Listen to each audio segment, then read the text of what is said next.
Assalamualaikum semuanya. Apa kabar kalian? Semoga dalam keadaan sehat dan dilancarkan rezekinya oleh Allah.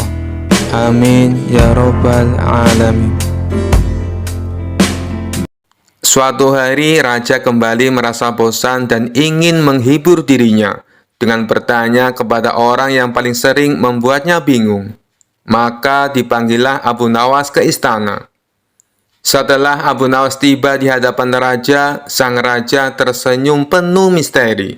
"Abu Nawas," kata raja, "kali ini aku ingin menguji pengetahuanmu tentang sesuatu yang sangat misterius. Katakan padaku, siapakah istri iblis?" Abu Nawas terkejut mendengar pertanyaan aneh itu, tapi ia tidak mau menunjukkan kepanikannya.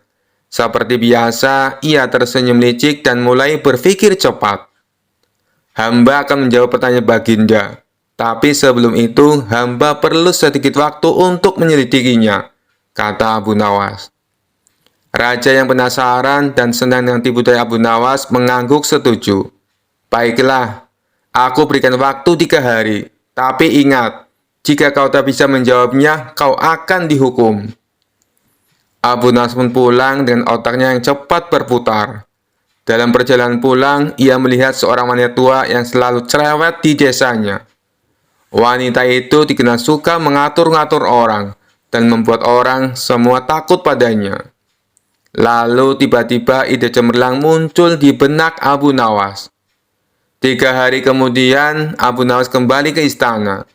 Raja sudah menunggu dengan penuh harap untuk mendengar jawaban aneh tapi menghibur.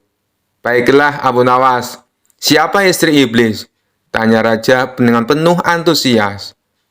Abu Nawas dengan tenang menjawab, "Istri iblis Baginda adalah wanita tua di desa kami yang cerewet itu."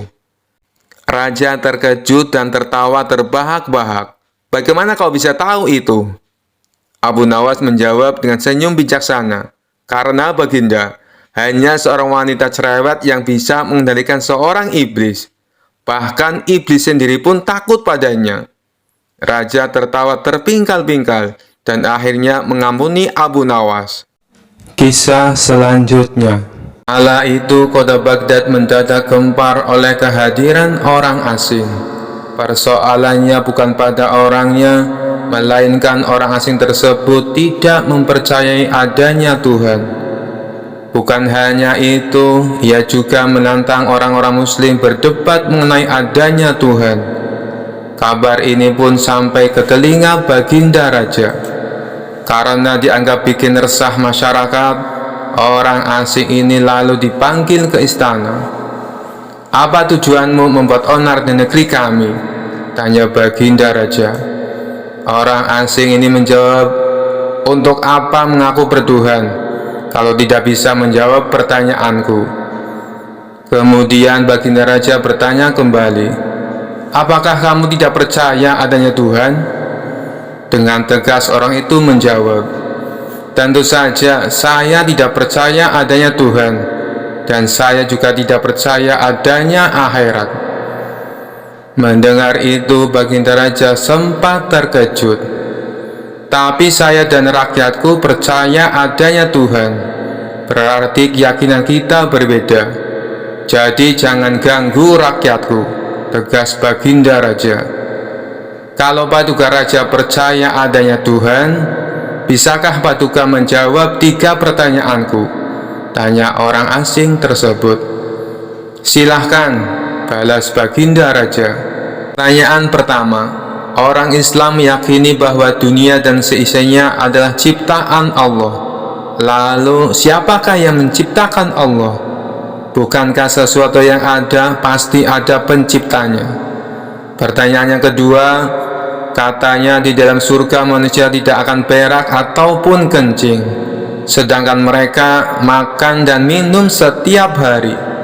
Bagaimana mungkin ini bisa terjadi? Padahal segala sesuatu yang akan dimasukkan pasti akan keluar, entah itu dengan bentuk yang lain. Dan pertanyaan yang ketiga, orang Islam meyakini kalau setan terbuat dari api. Tapi katanya setan akan disiksa dengan api neraka. Mana mungkin api bisa menyakiti api? Mendengar pertanyaan orang asing itu, Baginda Raja hanya terdiam.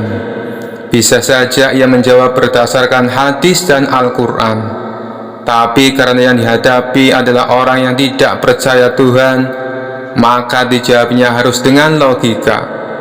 Kemudian salah satu menterinya membisikkan kepada Baginda Raja, "Paduka, kalau soal beginian serahkan saja pada Abu Nawas. Dia pasti bisa mematahkan argumen orang asing itu." Baginda Raja menyetujui usulan menterinya. Maka dipanggillah Abu Nawas ke istana. Singkat cerita, Abu Nawas pun datang menghadap Baginda Raja. Ia lalu dipersilakan duduk di sampingnya. "Ada apa, Paduka? Kenapa tiba-tiba memanggil hamba?" tanya Abu Nawas. "Begini Abu Nawas, orang asing ini tidak percaya adanya Tuhan, dan dia mengajukan 3 pertanyaan, tapi jawabannya harus masuk akal," ujar Baginda Raja. Sekilas Abu Nawas menatap orang asing tersebut. "Oh, ini orangnya yang bikin gempar kota Baghdad," pikir Abu Nawas. Abu Nawas lalu menghampiri orang asing itu dan duduk tepat di hadapannya. "Silakan, apa yang ingin kau tanyakan?" ucap Abu Nawas dengan penuh percaya diri.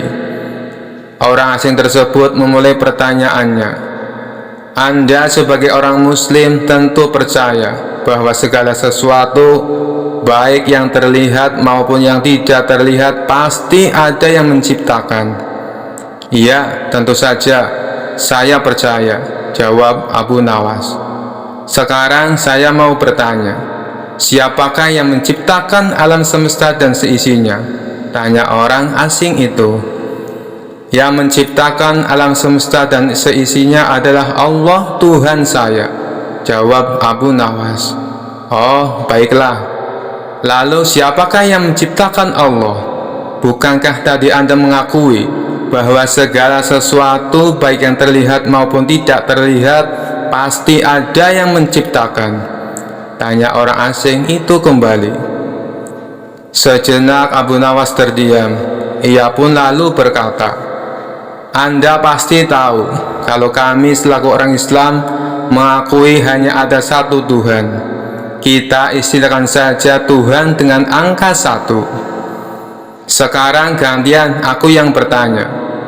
Angka 3 berasal dari angka berapa?" tanya Abu Nawas. "Angka 3 berasal dari angka 2 ditambah 1, jawab orang asing tersebut. "Tepat sekali. Kalau angka 2 berasal dari angka berapa?" tanya Abu Nawas kembali. "Angka 2 berasal dari angka 1 ditambah 1, jawab orang asing itu. "Benar sekali. Sekarang kalau angka 1 itu sendiri berasal dari angka berapa?" tanya Abu Nawas. Orang itu kaget dengan pertanyaan tersebut. Ia hanya terdiam tak bisa menjawabnya. Kemudian Abu Nawas berkata kembali, "Pada intinya semua angka pasti ada awalnya.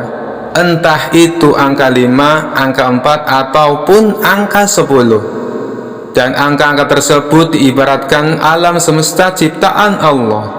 Apabila kamu bertanya siapa yang menciptakan Allah, sama halnya saya bertanya dari mana angka 1 itu ada. Kamu pasti tidak akan bisa menjawabnya," jelas Abu Nawas. Orang itu pun langsung terdiam merenungi kata-kata Abu Nawas. "Untuk jawabanmu atas pertanyaanku yang pertama masuk akal juga. Sekarang pertanyaan yang kedua. Kalian sebagai muslim pasti meyakini kelak hidup di surga tidak akan berak dan kencing. Padahal di sana kalian makan dan minum setiap hari. Mana mungkin itu bisa terjadi? Jelaskan padaku," tanya orang asing tersebut. "Baik, akan saya jelaskan. Selama kamu dalam kandungan rahim ibumu, tentunya kamu makan dan minum, bukan? Karena menurut ilmu medis, seorang janin memakan sesuatu yang dimakan ibunya. Lalu ketika kamu dalam kandungan ibumu selama 9 bulan, apakah kamu pernah berak ataupun kencing? Untuk kedua kalinya pertanyaan orang asing itu bisa dijawab dengan mudah oleh Abu Nawas. Baik, jawabanmu masuk akal. Sekarang pertanyaan terakhir.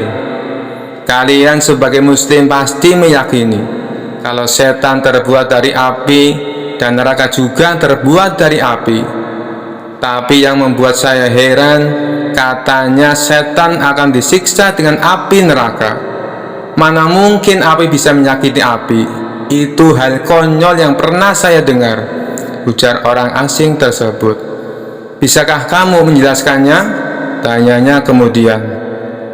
Sebelum aku menjawab pertanyaan yang terakhir, aku ingin kita saling berjanji. Apapun jawabannya, kamu tidak boleh marah, pinta Abu Nawas. Tentu saja saya tidak akan marah, apalagi kalau jawabannya masuk akal, balas orang asing tersebut. Tiba-tiba Abu Nawas menampar pipi orang asing itu dengan sangat keras. Baginda Raja dan orang-orang yang hadir terkejut dibuatnya. Hei, apa-apaan ini? Kalau tidak bisa menjawab, jangan emosi. Apalagi sampai main pukul kayak gini, protes orang asing itu. Siapa yang emosi? Itu tadi adalah jawaban saya.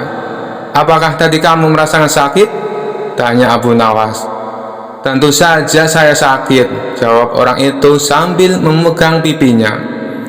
Coba kamu perhatikan tangan saya. Bukankah tangan saya terbuat dari tulang dan daging? Begitu juga dengan pipi kamu. Tapi ketika tangan saya ditamparkan ke pipi kamu, kamu langsung kesakitan. Itulah gambaran sederhana. Kalau api neraka bisa menyakiti setan, setan pasti akan merasa kesakitan, meskipun ia sama-sama terbuat dari api, kata Abu Nawas menjelaskan. Orang tersebut lalu terdiam. Ia tak bisa membantah argumen Abu Nawas. Sementara Baginda Raja dan orang-orang istana kagum atas kecerdikan Abu Nawas. Kisah selanjutnya. Ada saja permintaan Baginda Raja. Tujuannya sih bagus, ingin membuat rakyatnya bahagia. Tapi kalau caranya tidak masuk akal, tentu hal ini akan membuat pusing orang yang disuruhnya. Siapa lagi kalau bukan Abu Nawas. Suatu hari sang raja mengadakan sayembara menangkap matahari. Hal ini didasari oleh keluhan masyarakatnya yang merasakan betapa panas teriknya matahari kala itu. Hingga memasuki waktu yang ditentukan, tak ada seorang pun yang menyatakan kesanggupannya menangkap matahari. Sang raja pun lalu langsung menunjuk si cerdik Abu Nawas untuk menangani hal ini. Cepat panggil Abu Nawas kemari. Ada tugas penting yang harus dia lakukan, perintah Baginda Raja kepada beberapa pengawalnya. Singkat cerita, datanglah Abu Nawas menghadap Baginda Raja. Ampun Paduka yang mulia, ada gerangan apa Paduka memanggil hamba? Tanya Abu Nawas. Begini Abu Nawas, beberapa hari ini saya mendapatkan banyak pengaduan dari rakyatku, jawab Baginda Raja. Kalau boleh tahu, apa pengaduan mereka Paduka yang mulia? Barangkali hamba bisa membantu Paduka, balas Abu Nawas. Akhir-akhir ini mereka mengeluh dengan panasnya terik matahari. Katanya panas kali ini tidak seperti biasanya. Hal inilah yang membuat mereka tidak kuat berlama-lama bekerja di ladang, tutur Baginda Raja. Lalu menurut Paduka sendiri, apa solusinya? Tanya Abu Nawas. Saya ada ide. Bagaimana kalau matahari ditangkap saja Abu Nawas? Dan orang yang pantas untuk melakukan pekerjaan itu adalah kamu, ujar Baginda Raja. Mendengar perintah Baginda Raja, Abu Nawas langsung tertunduk lemas. Apa tidak ada cara yang lain Paduka? Misalnya mereka diliburkan dulu bekerja di ladang, kata Abu Nawas mengusulkan. Tidak bisa, Abu Nawas. Kalau mereka libur berladang, lalu mereka mau makan apa? Jalan satu-satunya, matahari harus ditangkap, balas Baginda Raja. Abu Nawas hanya terdiam. Dalam hati ia berkata, bagaimana mungkin matahari bisa ditangkap? Pekerjaan yang mustahil dilakukan. Namun karena ini adalah titah Baginda Raja, mau tidak mau Abu Nawas harus menerimanya. Sekarang kamu pulang dulu, Abu Nawas, dan besok kamu harus kembali ke sini untuk menangkap matahari. Kalau kamu tidak bisa melakukannya, kamu akan menerima hukuman, titah Baginda Raja. Tibanya di rumah, Abu Nawas terus memikirkan cara supaya ia bisa lepas dari hukuman. Ia terus memutar otaknya hingga tengah malam. Lebih baik aku sholat isya dulu, nanti aku malah ketiduran, pikir Abu Nawas. Ia pun lalu menuju kolam untuk mengambil air wudhu. Saat ia hendak mengambil air, bayangan dirinya ada dalam air tersebut. Disitulah akhirnya Abu Nawas mendapatkan ide. Aku menemukan jalan keluarnya, ucap Abu Nawas kegirangan. Esok paginya dengan wajah ceria, Abu Nawas pergi ke istana menghadap Baginda Raja. Hei Abu Nawas, apakah kamu sudah siap menangkap matahari? Tanya Baginda Raja. Saya sudah siap, Paduka, tapi saya minta disediakan peralatan untuk menangkapnya, jawab Abu Nawas. Apa yang kau butuhkan? Katakan padaku, balas Baginda Raja. Saya minta ember yang berisi air dan juga kantong besar yang tidak bocor, pinta Abu Nawas. Setelah peralatan dipersiapkan, Abu Nawas mengajak salah satu menteri ke tengah lapangan. Kamu lihatkan matahari itu? Kata Abu Nawas sambil menunjuk bayangan matahari yang berada di dalam ember berisi air. Sekarang akan aku masukkan ke dalam kantong ini, ucap Abu Nawas sambil memasukkan air yang berada di dalam ember. Sang menteri lantas menghadap pada sang raja untuk mengkonfirmasi kebenaran pekerjaan yang sudah dilakukan oleh Abu Nawas. Sang raja tentu belum percaya, sebab panas matahari masih terasa menyengat.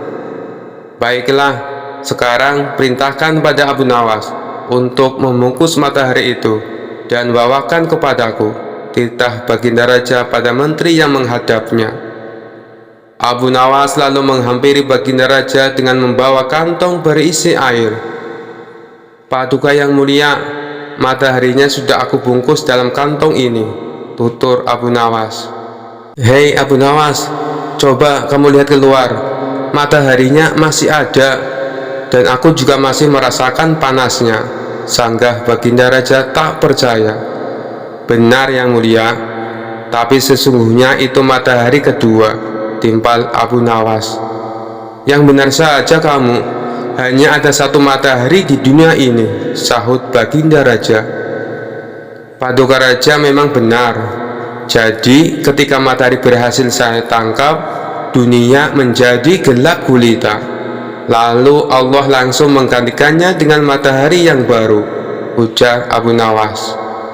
Baginda Raja kemudian memastikan apakah isi kantong besar tersebut berisi matahari atau bukan. Ia pun membuka kantong tersebut. Ternyata isinya hanya air. Mana mataharinya, Abu Nawas? Kamu jangan mengerjai saya, hardik Baginda Raja. Paduka, membukanya jangan di dalam ruangan, karena matahari paling tidak suka dengan ruangan tertutup. Pasti dia tidak akan menampakkan dirinya, jawab Abu Nawas beralasan. Maksudnya bagaimana, Abu Nawas? Tanya Baginda Raja. Matahari hanya mau menampakkan dirinya kalau dia melihat ada saudaranya di atas, ujar Abu Nawas.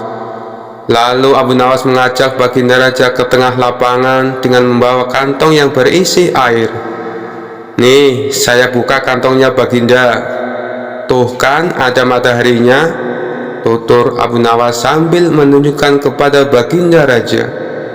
Baginda raja hanya bisa geleng-geleng kepala dengan kecerdikan Abu Nawas. Kisah selanjutnya. Dikisahkan ada seorang bernama Ilham Alimuddin. Dia dulunya merupakan jenderal perang yang sangat terkenal, ahli siasat perang, jago negosiasi, dan juga kaya raya. Tapi karir berperangnya terhenti setelah mengalami kelumpuhan saat memimpin perang melawan Bizantium. Tidak berselang lama, anak istrinya juga ikut terbunuh. Ia pun akhirnya memilih untuk pensiun menjadi tentara.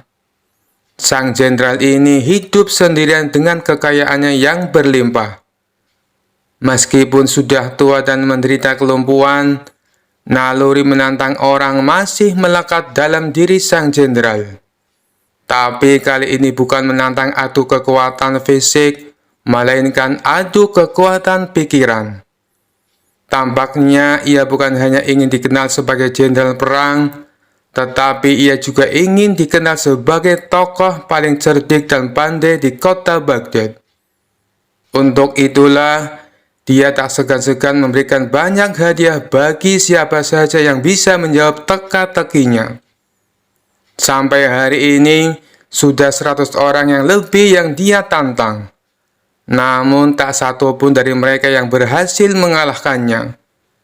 Total pertanyaan yang diajukan jenderal ada 3. Tapi yang unik dari permainan ini, apabila berhasil menjawab soal pertama dan kedua, tetapi gagal menjawab pertanyaan ketiga, maka semua hadiahnya menjadi gugur. Hal inilah yang membuat orang-orang kesal dengan sang jenderal.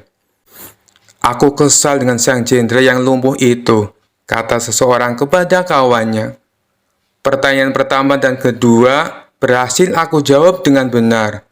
Tapi pas pertanyaan ketiga, dia tanya, siapakah malaikat yang menyiksa manusia? Langsung saja aku jawab malaikat Malik. Dia bilang jawabanku itu katanya salah." "Loh, bukannya jawabanmu itu benar?" tanya kawannya heran. Kamu juga salah. Aku kira kamu pintar. Yang benar itu malaikat Zabaniyah. Malaikat-malaikat hanya penjaga neraka," timpal orang tersebut kepada kawannya. Suatu hari, datanglah seorang pemuda ke rumah sang jenderal. Pemuda ini sangat terkenal pandai dan cerdik di kotanya. Ia menerima tantangan sang jenderal untuk menjawab teka-tekinya. Namun seperti tamu-tamu yang lainnya, pemuda itu gagal mengalahkan sang jenderal. Karena kesal dan kecewa, pemuda itu pun berkata, "Wahai jenderal, apakah Tuan berani menantang Abu Nawas?" "Wah, ide bagus itu. Sampaikan kepada Abu Nawas, saya menantang dia." Maka pergilah pemuda itu ke rumah Abu Nawas dan menyampaikan tantangan debat dari sang jenderal. Sementara sang jenderal menyiapkan materi yang lain dari biasanya.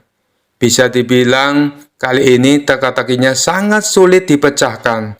Itu karena mengingat reputasi Abu Nawas adalah pujangga yang cerdik dan mempunyai 1001 akal.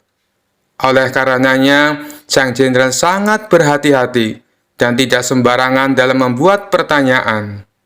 Esok harinya, datanglah Abu Nawas ke rumah sang jenderal. "Silakan masuk Abu Nawas," sambut sang jenderal kepada Abu Nawas. Ternyata sang jenderal telah menyiapkan hidangan untuk tamu istimewanya itu. Setelah selesai makan dan minum, sang jenderal tanpa basa-basi mengutarakan niatnya. "Begini Abu Nawas, saya ada 3 pertanyaan untuk kamu. Kalau kamu bisa menjawabnya, dan ini khusus untuk kamu, hadiahnya akan saya tambah 2 kali lipat. Bukan 100.000 dirham, tetapi 200.000 dirham." Abu Nawas langsung terperanjat dengan hadiah yang ditawarkan oleh sang jenderal. "Namun ada syaratnya Abu Nawas. Kalau kamu tidak bisa menjawab semua pertanyaanku, sebagai hukumannya, kamu harus berpidato di depan umum. "Kalau aku adalah orang yang paling pintar di kota Baghdad," ucap sang jenderal kepada Abu Nawas. Tanpa menunggu lama, Abu Nawas langsung mengiyakan tawaran sang jenderal. "Baiklah Abu Nawas, sekarang kita mulai saja," sahut sang jenderal. "Tapi sebelumnya tutup matamu dengan kain ini, dan engkau harus menggendongku karena aku akan mengajakmu ke suatu tempat." Maka dengan mata tertutup kain, Abu Nawas menggendong sang jenderal. Kemudian, sang jenderal mengajak Abu Nawas ke tempat peternakan unta miliknya, di mana tempat itu tidak pernah dimasuki oleh orang lain. "Berhenti Abu Nawas," kata sang jenderal. "Pertanyaan pertama, katakan apa yang ada di hadapanmu," tanya sang jenderal. "Ini gila. Mana mungkin saya tahu dengan keadaan mata tertutup," pikir Abu Nawas. Tapi dengan cekatan, Abu Nawas langsung menjawab, "Di depan saya ada peternakan unta, Tuan Jenderal." Sang jenderal pun kaget. Bagaimana mungkin Abu Nawas bisa tahu? Padahal peternakan untanya tidak pernah dimasuki oleh orang lain. Mereka pun lalu melanjutkan perjalanan. Sang jenderal tetap digendong oleh Abu Nawas. 1 jam kemudian, sang jenderal berkata, "Berhenti Abu Nawas. Sekarang katakan padaku, apa yang ada di hadapanmu?" Sejenak Abu Nawas berpikir. Ia pun lalu menjawabnya, "Di depan saya ada sungai. Di sekitarnya ada pohon tin dan pohon zaitun," jawab Abu Nawas. Sang jenderal kembali dibuatnya kaget. Bagaimana mungkin Abu Nawas bisa menjawabnya dengan tepat? Dia pasti mempunyai ilmu sihir, pikir sang jenderal. "2 pertanyaan sudah kamu jawab dengan benar," ujar sang jenderal. "Mari kita lanjutkan perjalanan untuk pertanyaan terakhir," ajak sang jenderal. Sang jenderal kemudian menuntun Abu Nawas melewati gurun, hingga sampailah mereka berdua ke tempat pelacuran yang terletak di tengah-tengah padang pasir. "Berhenti Abu Nawas. Sekarang katakan padaku, apa yang ada di hadapanmu?" tanya sang jenderal. Abu Nawas tidak langsung menjawab. Ia berkonsentrasi penuh. Kemudian pelan-pelan dia menjawab, "Di depan saya ada wanita telanjang, Tuan Jenderal." Sang jenderal pun kaget bukan main. Semua pertanyaannya bisa dijawab dengan tepat oleh Abu Nawas dengan mata tertutup. Sesuai kesepakatannya, akhirnya esok paginya sang jenderal menyerahkan hadiahnya di depan istana dan disaksikan oleh Baginda Raja dan masyarakat. Tapi sebelum memberikan hadiahnya, sang jenderal berpidato menceritakan pengalaman mereka berdua.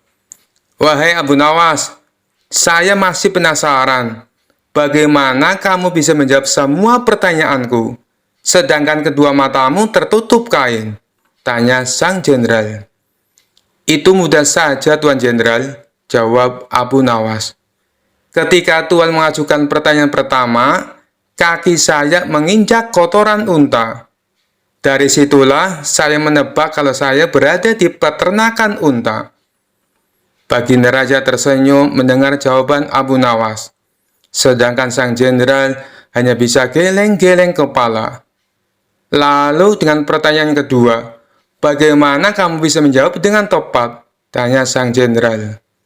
Abu Nawas kembali menjawab, "Meskipun mata saya tertutup, tapi telinga saya bisa mendengar adanya suara air mengalir dan burung puyuh yang berkicau.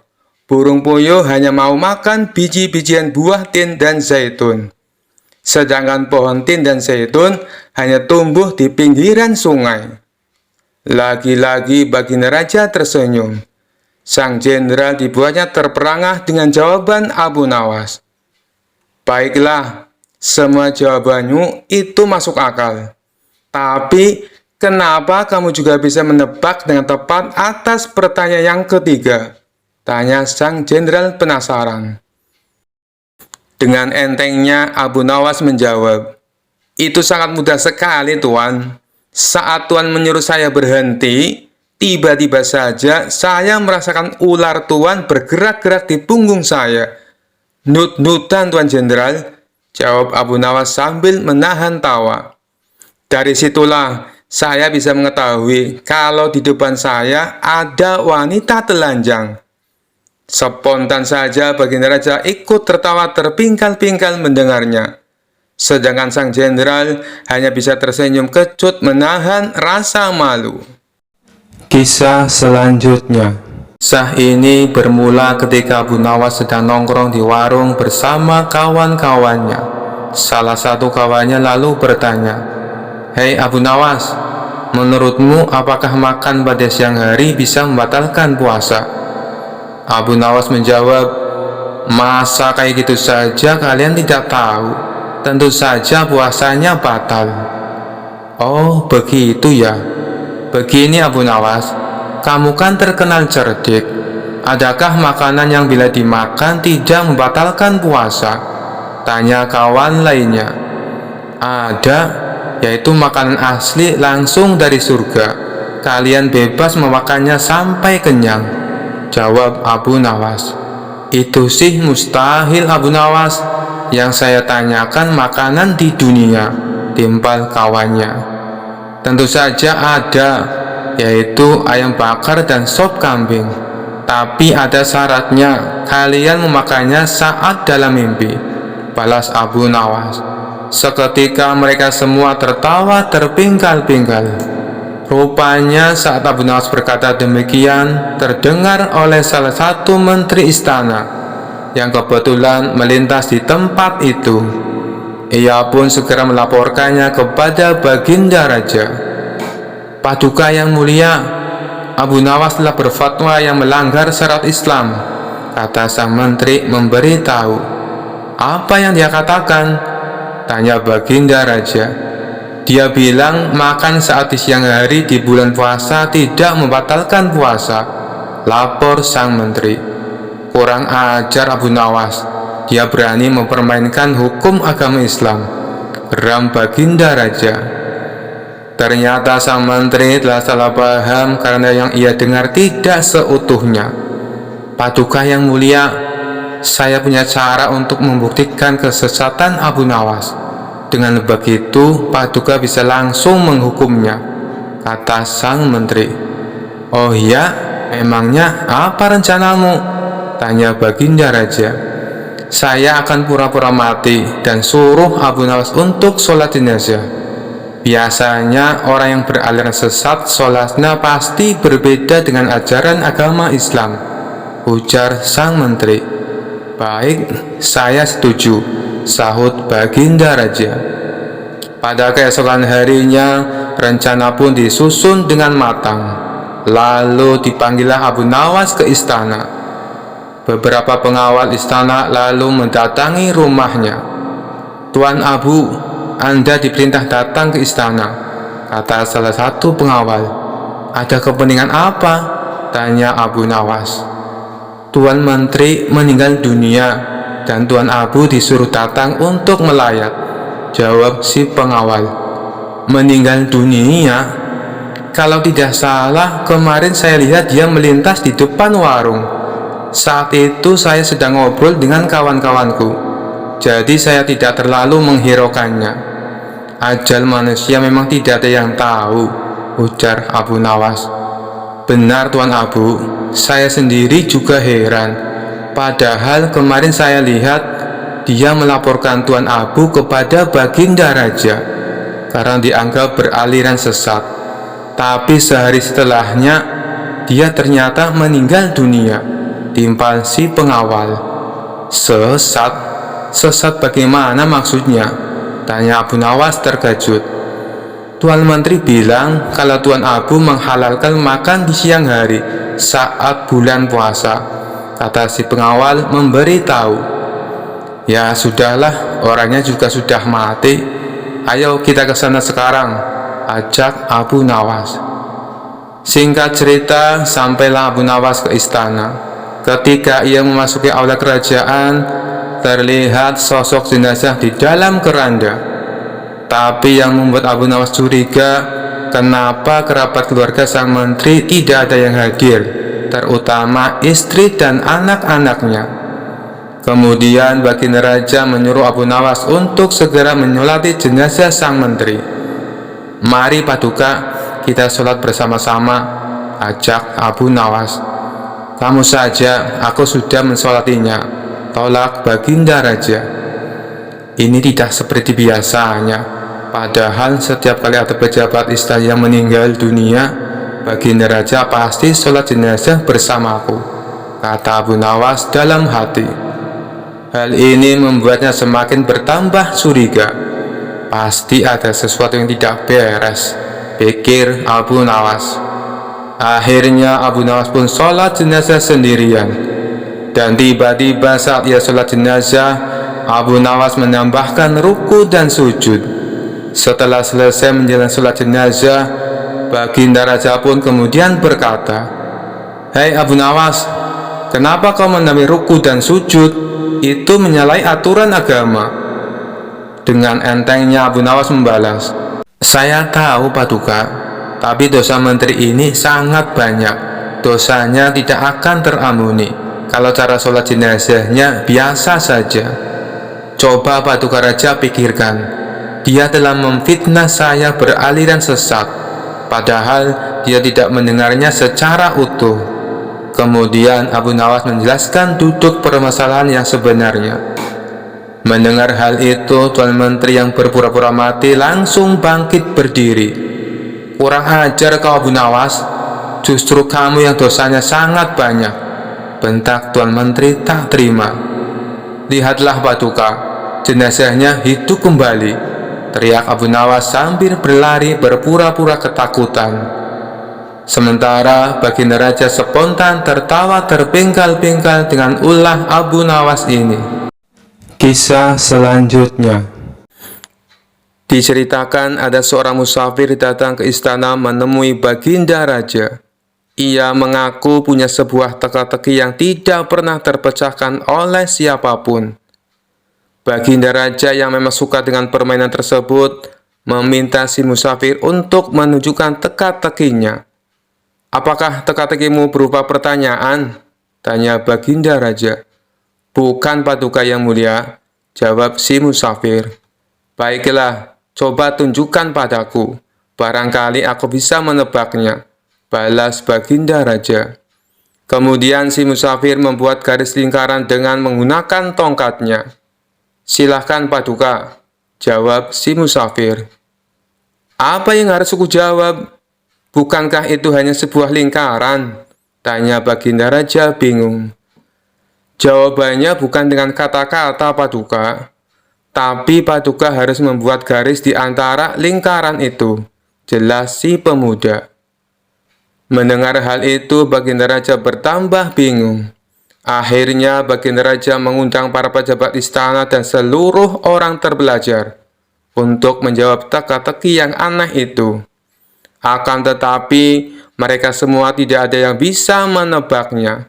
Jangankan untuk menebak, untuk memahami maksud teka-tekinya saja, mereka sama sekali tidak tahu. Hal ini membuat Baginda Raja menjadi marah.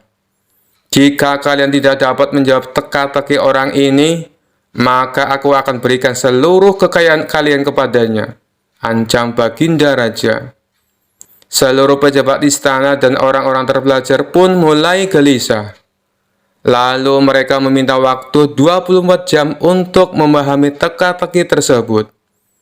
Baginda Raja pun menyetujui permintaan mereka. Namun setelah sehari berlalu, mereka masih saja belum menemukan solusinya. "Bagaimana? Apakah kalian sudah mendapatkan jawabannya?" tanya Baginda Raja. "Ampun Paduka yang mulia, kami sangat bingung. Jangankan untuk menjawab teka-tekinya, memahami maksudnya saja kami tidak tahu," jawab salah satu dari mereka. "Tapi saya punya solusinya Paduka. Sebaiknya kita undang saja Abu Nawas.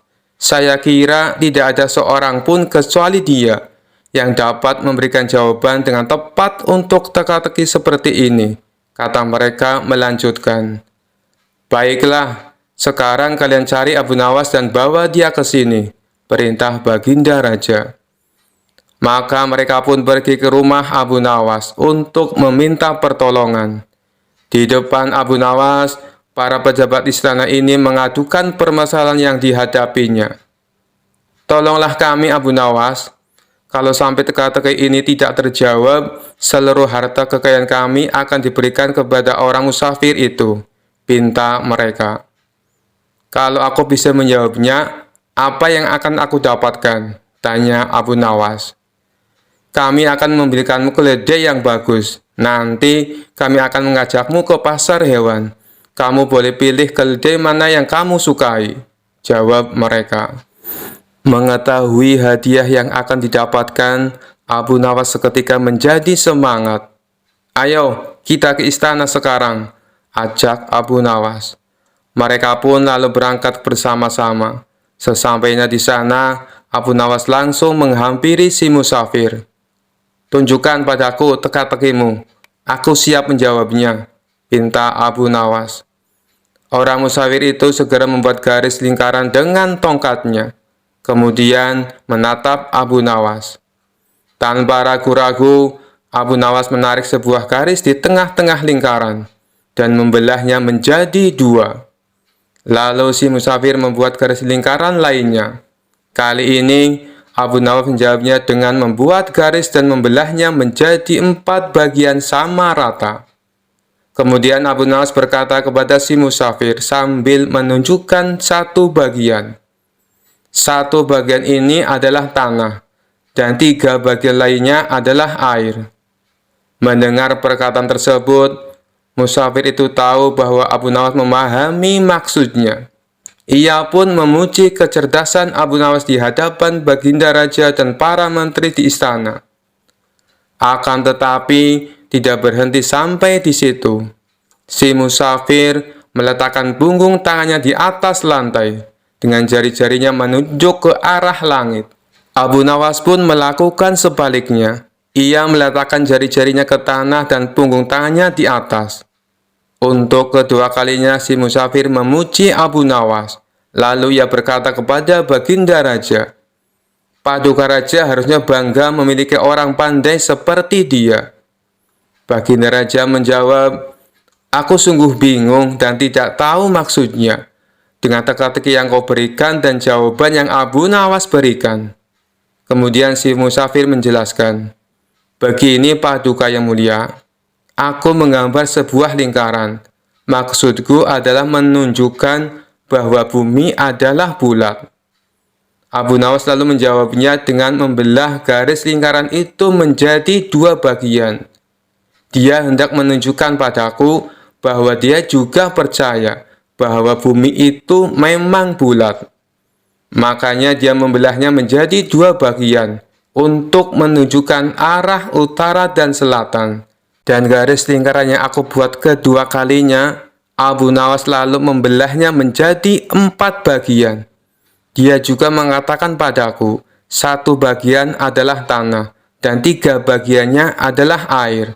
Apa yang dikatakan Abu Nawas adalah benar.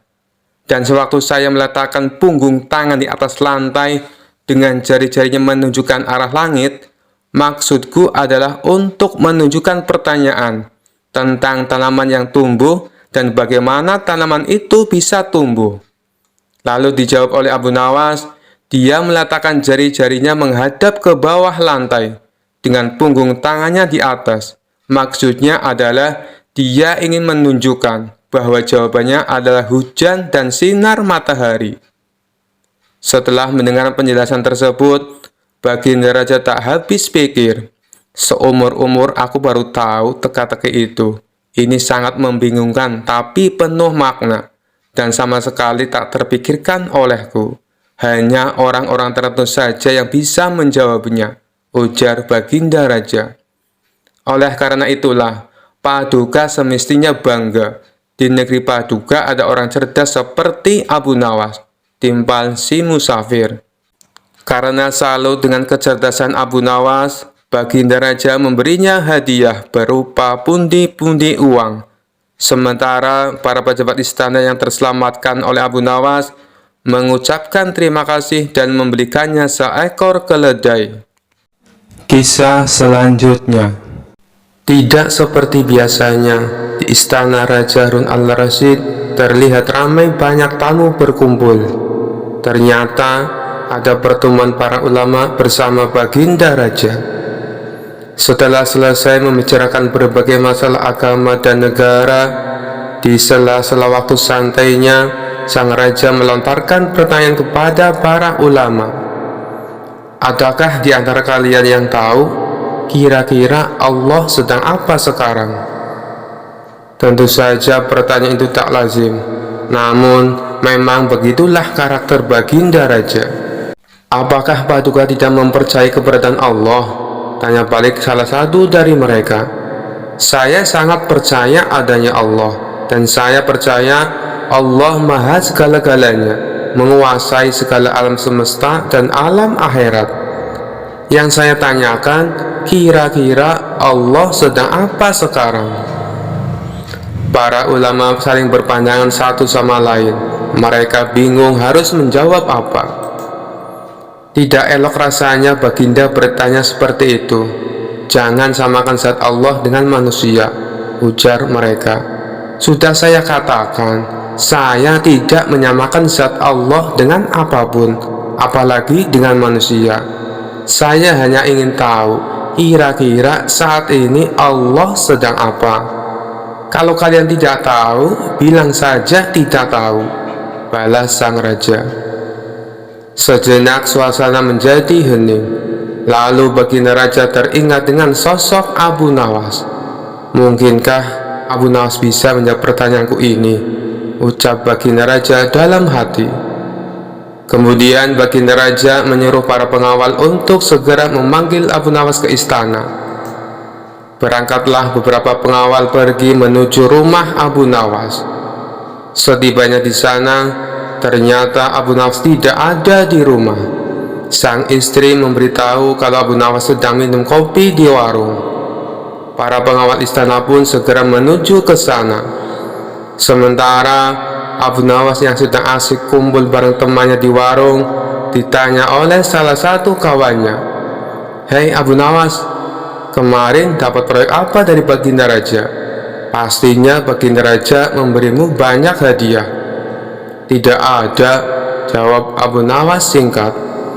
"Kalau begitu, berikan sedikit nasihat kepada kami," desak yang lainnya. "Kebenaran adalah sesuatu yang berharga, bukan hanya dari segi agama, tapi juga dari segi materi," ujar Abu Nawas sembari menyeruput kopi dengan hati-hati. "Tapi mengapa terkadang kita harus membayar mahal untuk sebuah kebenaran?" sahut kawan lainnya. Abu Nawas menjelaskan, "Coba kalau engkau perhatikan, mahalnya harga sesuatu dipengaruhi oleh kelangkaannya. Makin langka sesuatu itu, maka makin mahallah harga sesuatu tersebut." Semua orang dalam warung mengangguk-angguk. "Benar juga apa yang kamu katakan, Abu Nawas," ujar salah satu dari mereka. Belum lagi Abu Nawas menghabiskan kopinya, tiba-tiba datang beberapa orang pengawal istana. "Abu Nawas, kamu dipanggil untuk menghadap baginda raja sekarang." Dengan pakaian seadanya, Abu Nawas pun pergi ke istana bersama beberapa pengawal kerajaan. Setibanya di istana, terlihat tampak beberapa ulama sedang berkumpul. Sang raja tampak duduk berwibawa di singgasananya. Begitu melihat Abu Nawas, baginda raja langsung memanggilnya. "Sini ke depan, Abu Nawas," titah baginda raja. Abu Nawas pun segera merapat ke depan setelah mengucapkan salam kepada para ulama. Belum lagi Abu Nawas duduk sempurna, tanpa basa-basi, baginda bertanya kepada Abu Nawas, "Ini para ulama yang ada di sini, tidak ada yang bisa menjawab pertanyaan saya. Saya ingin menguji kecerdasanmu. Apa kamu bisa menjawabnya atau tidak?" kata baginda raja kepada Abu Nawas. "Wahai Paduka yang mulia, Bukankah beliau-beliau ini adalah ulama yang berilmu agama tinggi, sedangkan hamba hanyalah orang biasa? Rasanya tidak pantas kalau saya yang menjawabnya, sahut Abu Nawas. Tapi kalau boleh tahu, pertanyaan macam apakah yang Baginda tanyakan? Baginda Raja berkata, tadi saya bertanya kepada para ulama di sini, kira-kira Allah sedang apa sekarang? Tapi tak ada satupun yang bisa menjawabnya. Apakah kau tahu Allah sedang apa sekarang? Mendengar pertanyaan aneh itu, sejenak Abu Nawas terdiam. Saya bisa menjawab pertanyaan itu, tapi ada syaratnya, sahut Abu Nawas. Apa syaratnya? Tanya Baginda Raja sedikit terkejut. Syaratnya adalah saya harus duduk di singgasana Baginda Raja, dan Baginda Raja harus duduk di bawah bersama para ulama, jawab Abu Nawas. Syarat macam apa lagi ini? Gumam Baginda Raja dalam hati. Tapi karena penasaran dengan jawaban Abu Nawas, Baginda Raja pun menuruti permintaan Abu Nawas. Setelah Abu Nawas duduk di singgasana Baginda Raja dan Raja Harun al-Rasyid duduk di bawahnya, Abu Nawas berkata dengan lantang, kalau Baginda ingin tahu Allah sedang apa sekarang, saksikanlah Allah sedang mengangkat Abu Nawas menjadi raja dan Harun al-Rasyid menjadi rakyat biasa. Spontan Baginda Raja pun tertawa mendengar ucapan Abu Nawas, diiringi oleh beberapa ulama yang sedang duduk di sampingnya. Kamu memang pintar Abu Nawas, kamu malah memanfaatkan pertanyaan ini untuk bisa duduk di atas singgasanaku. Tapi memang yang kamu katakan itu benar, maka aku pun tak bisa marah kepadamu. Baginda Raja pun memberikan hadiah kepada Abu Nawas atas kecerdasannya. Kisah selanjutnya. Suatu ketika Abu Jahal yang merupakan tetangga dekat Abu Nawas sedang mempersiapkan pesta besar di rumahnya. Hampir semua kerabat dan tetangga terdekat diundang kecuali Abu Nawas. Meski demikian, Abu Nawas tidak menaruh rasa benci kepada Abu Jahal, sebab ia tahu persis wataknya. Mengenai pesta yang akan Abu Jahal adakan tanpa mengundang Abu Nawas, sebenarnya hanya bertujuan ingin membalas dendam. Pasalnya selama ini usaha Abu Jahal untuk mengerjai Abu Nawas selalu gagal, dan menurutnya kali ini dengan rencana membuat pesta besar di rumah bisa dengan puas meledak Abu Nawas. Pesta yang akan diselenggarakannya terbilang tidak main-main. Abu Jahal bahkan mengundang koki ternama dari negeri seberang. Ia rela membayar upah cukup mahal supaya bersedia memasak di rumahnya. Tentu saja karena yang memasak adalah koki ternama, cita rasa masakan yang dibuatnya pastilah lezat dan menggugah selera. Kala itu Abu Nawas yang sedang duduk di depan rumah tanpa sengaja mencium aroma masakan yang begitu lezat. Betapa nikmatnya aroma masakan ini, apalagi kalau sampai memakannya, gumam Abu Nawas. Ia pun penasaran dari mana asal aroma masakan itu. Abu Nawas lalu berjalan menelusuri mencari asal bau masakan yang lezat tersebut, dan ternyata berasal dari rumah Abu Jahal yang sedang mempersiapkan pesta. Melihat kehadiran Abu Nawas di rumahnya, terbesit di benak Abu Jahal untuk meledaknya. Tapi ternyata itu tidak jadi dilakukan, sebab Abu Jahal mendapatkan ide yang lebih konyol. Abu Nawas, ngapain kamu di situ? Teriak Abu Jahal. Abu Nawas yang sedang asik menghirup aroma masakan langsung kaget mendengar teriakan Abu Jahal. Tidak ngapa-ngapain Abu Jahal, sahutnya. Kamu jangan bohong Abu Nawas. Kurang ajar, kamu pasti sedang mencuri bau masakanku, timpal Abu Jahal. Namun Abu Nawas tidak menghiraukan Abu Jahal. Ia memilih balik ke rumah. Tapi ketika baru saja melangkah, Abu Jahal langsung menghalanginya. Tunggu, kamu tidak boleh pergi seenaknya. Kamu harus membayar bau masakan yang kamu curi, bentak Abu Jahal. Perkataan Abu Jahal ini sempat membuat Abu Nawas heran dan terkejut. Apa? Bayar? Hanya mencium bau masakan disuruh bayar? Tanya Abu Nawas tidak percaya. Benar, karena masakanku ini dibuat oleh koki profesional dengan bayaran mahal, jawab Abu Jahal sombong. Dikarenakan tidak ada yang mau mengalah, pertengkaran kedua orang ini mengundang perhatian warga setempat. Para warga pun langsung mengerumuni mereka berdua dengan tujuan melerai. Sudah, begini saja, daripada kalian ribut di sini, lebih baik masalah ini kalian bawa ke pengadilan.